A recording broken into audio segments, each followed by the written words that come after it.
السلام عليكم ورحمة الله وبركاته. أهلا ومرحبا بكم في منصة دوت ميرا. النهاردة إن شاء الله هنتكلم على موضوع مهم جدا وهو امتحان الأوسكي. يا ترى يعني إيه اختصار كلمة أو الحروف بتاعة الأوسكي؟ ويا ترى يعني إيه امتحان أوسكي؟ يا ترى هنمتحن امتحان الأوسكي إزاي؟ ويا ترى إيه هي الحاجات اللي بنغفل عنها وبتوقع كتير من درجاتنا؟ كل ده هنعرفه في حلقة النهاردة، فتابعوا للنهاية. ودلوقتي عايزين نعرف يعني ايه اوسكي، ويا ترى ايه اختصار الاربع حروف بتوع كلمة الاوسكي؟ هل لها معنى معين؟ وهل بتهدف لحاجة معينة انا محتاجاها من الطالب؟ طبعا وبالتأكيد. يلا نشوف مع بعض.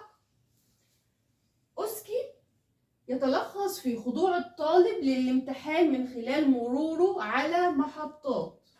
دي اهم حاجة، مروره على محطات، حيث كل محطة تستغرق ما بين 4 ل5 دقايق أو على حسب السؤال المطروح. إيه ده يا دكتور؟ مش فاهمين إيه محطات وإيه الحاجات دي؟ هنوضح بالتفصيل وهرسم لكم دلوقتي إيه اللي هيحصل، بس عايزاكم تركزوا إن امتحان الأوسكي عبارة عن مرور الطالب على محطات، كل محطة بتستغرق من 4 ل5 دقايق أو أقل أو أكتر حسب السؤال المطروح. طيب، أوسكي OSCE دي اختصار لإيه؟ Objective Structure Clinical Examination. وعندنا برضو امتحان اسمه أوسبي، نفس الجملة ولكن بتختلف ما بين الكلينيكال والبراكتيكال. أوسبي Objective Structure Practical Examination. سواء كان أوسكي أو أوسبي، أنا محتاجة أركز على حاجة واحدة بس، والحاجة الواحدة دي هقسمها لحاجتين، والحاجتين دول هقول لكم هنعمل في دي إيه وهنعمل دي في دي إيه، والموضوع كده انتهى وما تقلقوش. ودلوقتي بعد ما عرفنا يعني ايه امتحان اوسكي او اوسبي، اللي مش فارق معايا تعرف تعريفه خالص او الاختصار بتاعه، ولكن تاني حاجة بقى ونبتدي بقى في الاهم. طيب امتحان الاوسكي ده هنمتحن على ايه بالظبط؟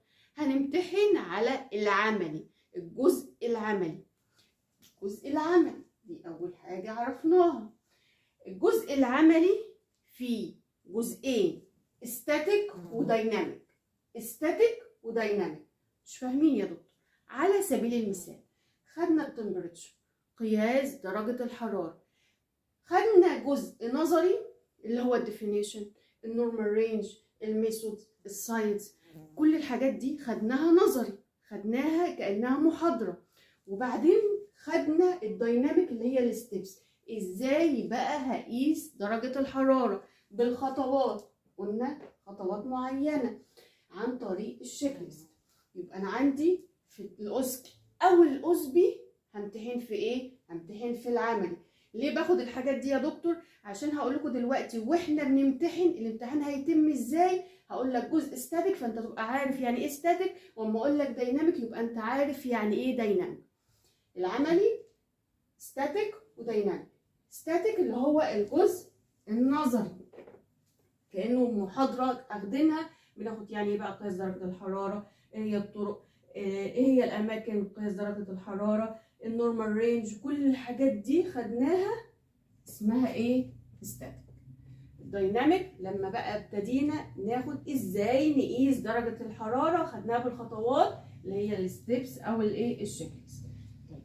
بناخد الحاجات دي ليه؟ عشان دلوقتي هنعرف بقى امتحان الاوسكي هيتم ازاي من خلال الستاتيك والدايناميك بتاعت ايه اللاب. كده انا عرفت يعني ايه دايناميك ويعني ايه ستاتيك، تمام؟ في العملي يبقى انا في الاوسكي او الاوسبي البطل عندي الجزء العملي. العملي عندي دايناميك وستاتيك. طيب همتحنهم ازاي؟ قلنا في التعريف الأول الأوسكي عبارة عن محطات. يعني إيه محطات؟ وخلوا بالكم الامتحان، تنظيم الامتحان أو طريقة الامتحان بتختلف من جامعة لجامعة، وهناخد دلوقتي هتختلف بالنسبة لإيه. فركزوا معايا كويس، بقول الكلام ده لأن تابعوا الفيديو للنهاية لأن في حاجات مهمة. لان مش كل جامعة هتمتحن بنفس طريقة الجامعة التانية.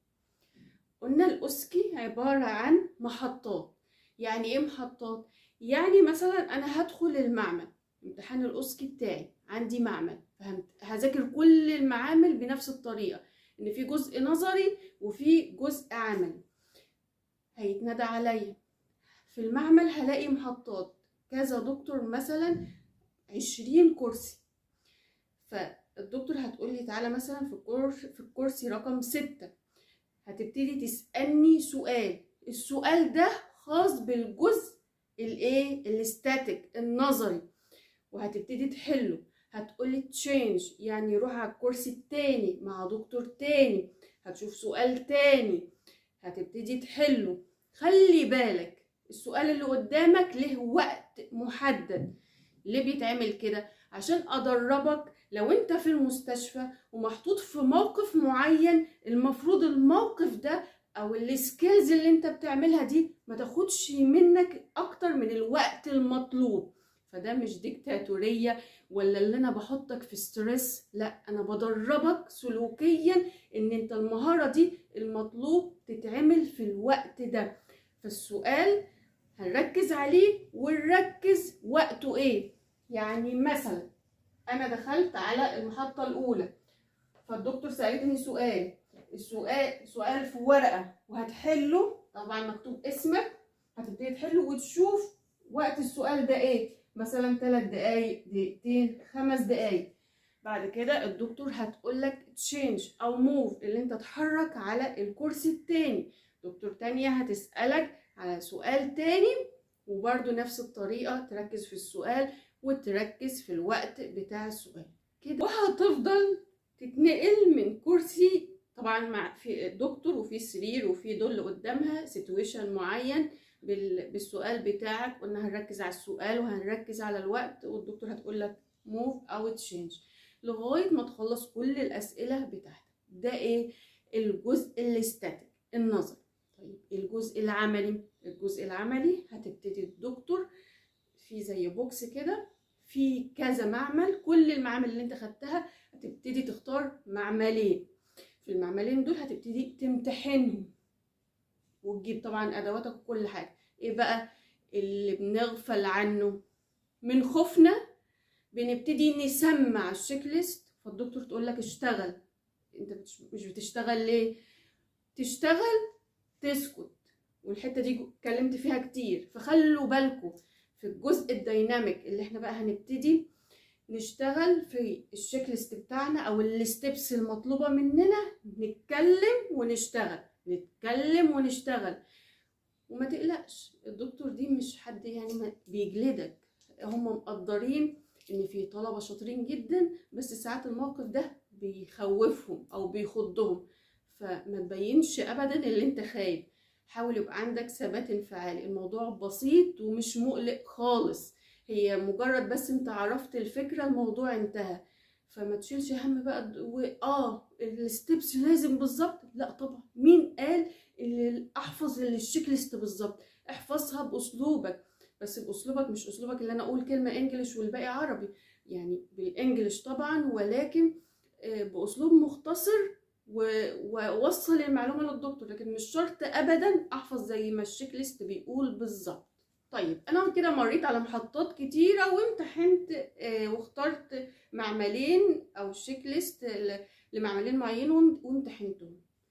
هل كل الجامعات بيتعمل فيها نفس النظام؟ لا. يعني مثلا لو في معاهد، انتوا عارفين دفع المعاهد بتبقى من 1000 و1000 وساعات المعمل نفسه يكون المبنى فيه معمل او معملين، فطبعا العدد الكبير ده مش هيكفي بالاماكن دي، فبيعملوا ايه؟ فبتبقى امتحان الاستاتيك اللي هو النظري بيبقى في المدرج ويتحط برضو الاسئله، وكل سؤال محطوط الوقت المطلوب منه. خلي بالك من الجزئيه دي وخلي بالك من الجزئيه دي، كل سؤال بيبقى محطوط مطلوب وقت قد ايه، عشان ساعات بتسرحوا وبتنسوا وتقولوا ايه يا دكتور انا لسه بفكر. انت بتفكر بس انت محطوط لك السؤال ده عليه دقيقتين او عليه 3 دقايق. طريقة تنظيم الامتحان بتختلف من جامعة لجامعة وفقا لعدد الطلبة وأماكن المعامل الموجودة. فسواء كان بتتعمل عن طريق المحطات في المعمل أو هتتعمل الجزء النظري في المدرج، انت بتمتحن على العملي، ولازم تعرف تفرق كويس جدا ما بين الاستاتيك والديناميك